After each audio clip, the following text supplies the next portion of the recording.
Good morning, children. Today I will continue the topic lesson 3 atoms and molecules in class 9 chemistry. So you all know about the chemical formula. Chemical formula means it represents the composition of a molecule of the compound in terms of the symbols of the elements present in it. Like MgO, here I have written, and NaCl. So here MgO means it is the formula of magnesium oxide, because here two elements are present, magnesium and oxygen. In NaCl, it is a combination of sodium and chlorine.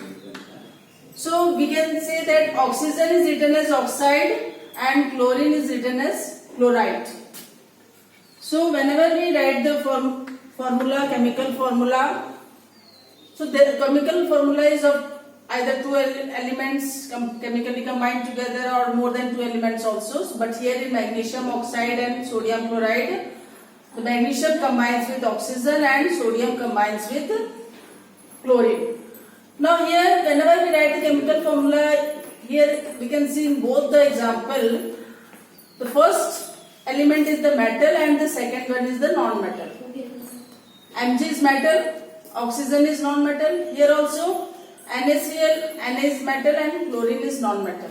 So whenever metal and non-metals are there, they are chemically combined together. So metals are always written first and the non-metals are written next.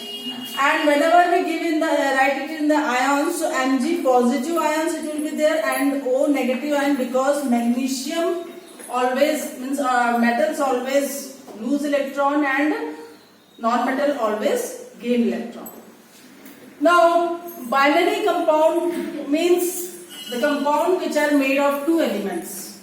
Like here just now I gave the example of magnesium oxide, sodium chloride or cupric sulfide. So here two elements are chemically combined together. So these are called binary compounds. And how to write these binary compounds or how their chemical formula is? So like CO is the chemical formula of carbon monoxide, because here in the oxygen only one atom is there, carbon also one atom is there. But whenever the second element is having two atoms, so it will be called as di or dioxide, like CO2, carbon dioxide. CO, carbon monoxide. And when it has three atoms, it is called trichloride. Tri means PCl5 means phosphorus trichloride.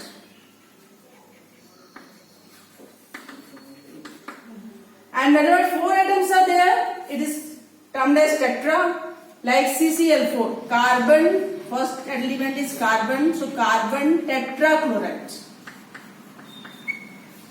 Because chlorine has four atoms, so it is called carbon tetrachloride. In the same way, if it has five atoms, it is called penta, like PCl5 means phosphorus pentachloride. So in this way, it is given the name either mono, di, tri, tetra and penta and so on. Now whenever we derive the chemical formula, the valency is very important. So valency means it is the combining capacity of an atom of an element. Or we can say in terms of either when the element either they lose electron or gain electron. So valency is formed by the either loss of electron or it is formed by gain of electron. So whenever there will be loss of electron, it will be formed positive or means cation, and whenever there will be gain of electron, it forms anion. So cation is formed by positively charged cation and ion, and anion is negatively charged ion. Like sodium or any metal always form cation because they lose electron, and anion or any non-metal they form anion means they gain electron, like chlorine. So Cl negative.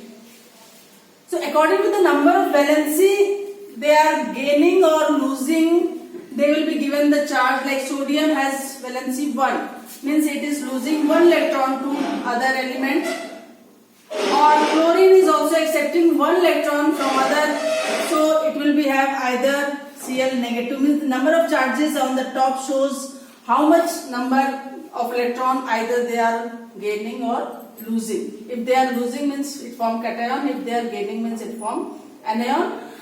And if any element has one valency, it is called monovalent, like hydrogen, chlorine, Cl negative, Br negative, they all gain 1 electron. Means they are monovalent anion. Here also monovalent anion or cation is also there. Cation means they are losing 1 electron. So they will be called monovalent cation, like sodium positive. And if they are losing gaining electron, they will be called monovalent anion. In the same way, divalent also. Divalent cation means when they have 2 valency or 2 electrons are lost, so they are called divalent cation. And if 2 electrons are gained, they are called divalent anion. And third one is trivalent cation and anion. Trivalent cation means they will lose 3 electrons.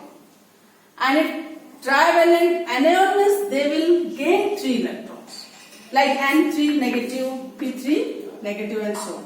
So according to the number of electrons they are losing or gaining, they are called monovalent cation or anion, divalent cation or anion, and trivalent cation or anion. Now here I have to explain you about how to derive the chemical formula by their valency also, by exchange of their valencies.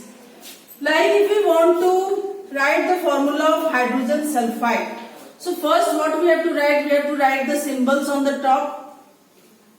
Hydrogen sulfide is made of hydrogen and sulfur, and the valency we have to write at the bottom of these elements, like the valency of hydrogen is 1 and the sulfur is 2, and both the valencies will be interchanged with each other, so H2S. So H2S will be the chemical formula of hydrogen sulfide. In the same way, if we want to derive the chemical formula of carbon dioxide, so carbon dioxide is made of 2 elements, carbon and oxygen. Carbon is having valency 1 and oxygen is having valency 2. You write on at the bottom. And now interchange both the valencies. What will be the formula of carbon dioxide? CO2. The valency of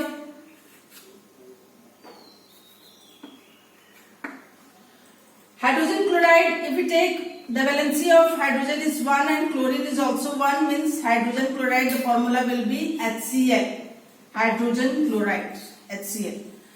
In the same way, carbon tetrachloride, the valency of carbon we are taking as 4, chlorine we are taking as 1, so both the valencies will be interchanged, so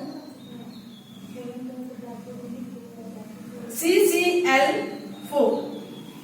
So both, how the chemical formula is derived by the interchange of their valencies, then only we can derive the chemical formula of any element. First we have to write the chemical symbols on the top, then we have to write the valencies at the bottom, and then now exchange the valencies of both the elements, and that will be the formula of that particular compound. So these are, and there are also how to derive the chemical formula of the ionic compounds, that we will discuss in the next chapter. Thank